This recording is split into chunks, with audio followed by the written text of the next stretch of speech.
Qu'apporte concrètement une femme dans un mariage? Soyons honnêtes 2 minutes. En dehors de son corps, qu'est-ce qu'une femme apporte réellement dans un mariage? Rien.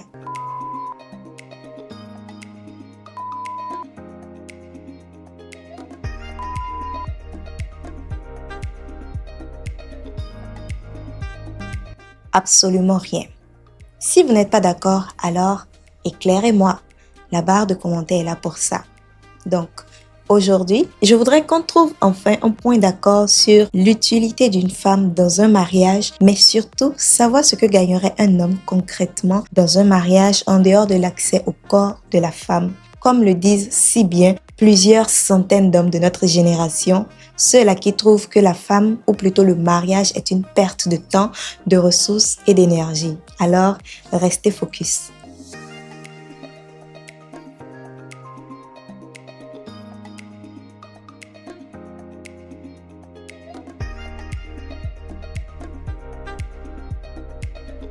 Bonjour et bienvenue sur Diram Sway, l'espace dédié à toute personne qui souhaite faire de son image un pilier de l'élégance et un véritable atout de distinction.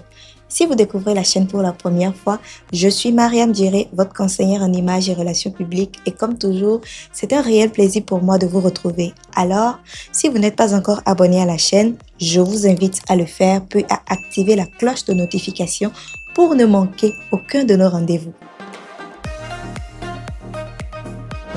Voyez-vous, l'homme, c'est l'être le plus attentif, le plus compréhensif, mais surtout, il représente un ministère polyvalent à lui tout seul.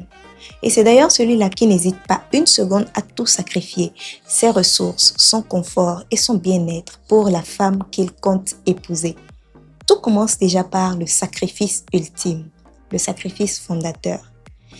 Il paie la dot, le droit d'entrée officiel pour avoir accès à la seule ressource qu'offre une femme dans son foyer, c'est-à-dire le corps conjugal. Ensuite, il investit, il construit, il organise tout pour aller chercher la femme chez ses géniteurs légaux et la rapatrie ensuite à son domicile dûment meublé, très bien nettoyé et foncièrement financé par l'argent qu'il a gagné à la sueur de son front. Une fois le corps la femme installée, la divine mission de l'homme commence enfin. Et la femme, que dépose-t-elle sur la table à part son corps soigneusement emballé? Rien. Cela vous surprend?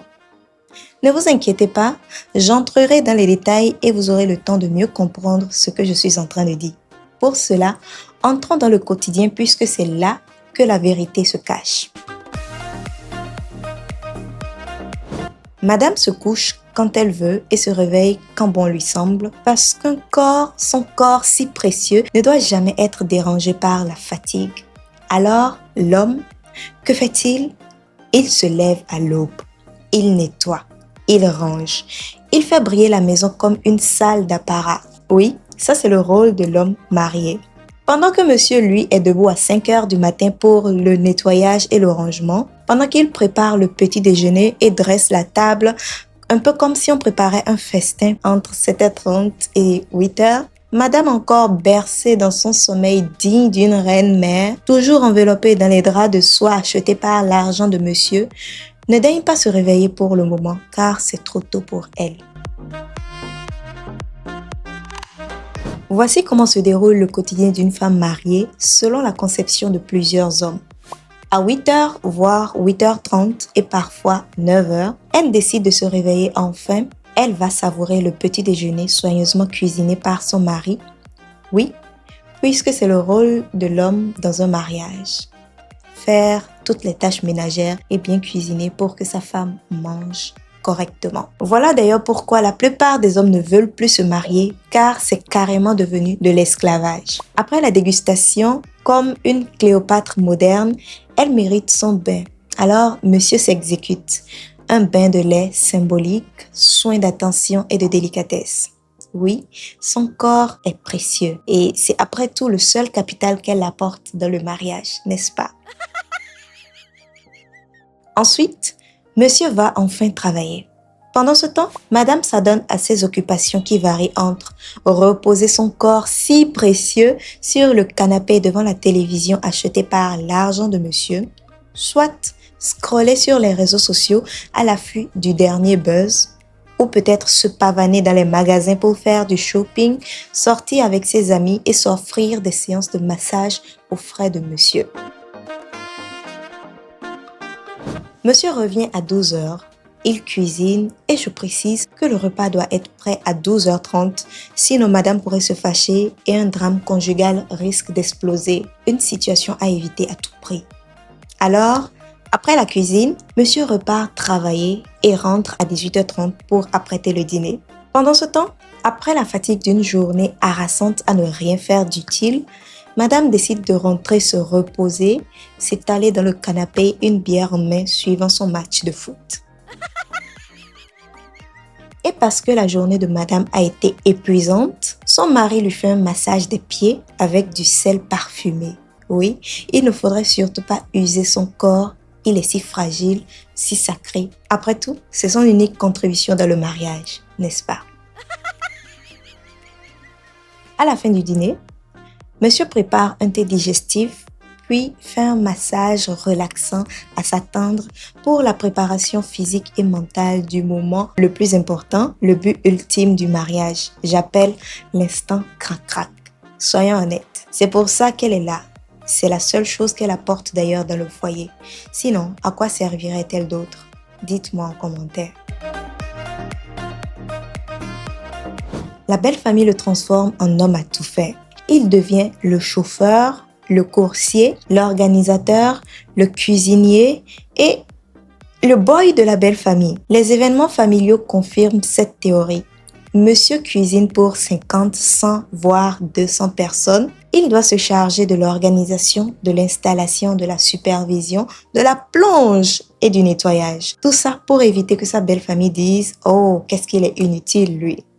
Ironique, n'est-ce pas? La femme mariée, quant à elle, reste exposée. Elle ne touche à rien. Son rôle consiste à saluer, sourire, tenir les conversations. Bref, elle exécute sa fonction avec esthétique symbolique et surtout avec élégance. Les mêmes scénarios se reproduisent pendant les anniversaires, les baptêmes et autres cérémonies. Et quand survient le désir d'avoir un enfant, attention, l'homme prend les mesures requises. On ne doit pas détériorer un capital aussi important que le corps de la femme mariée, puisque après tout, c'est son seul atout.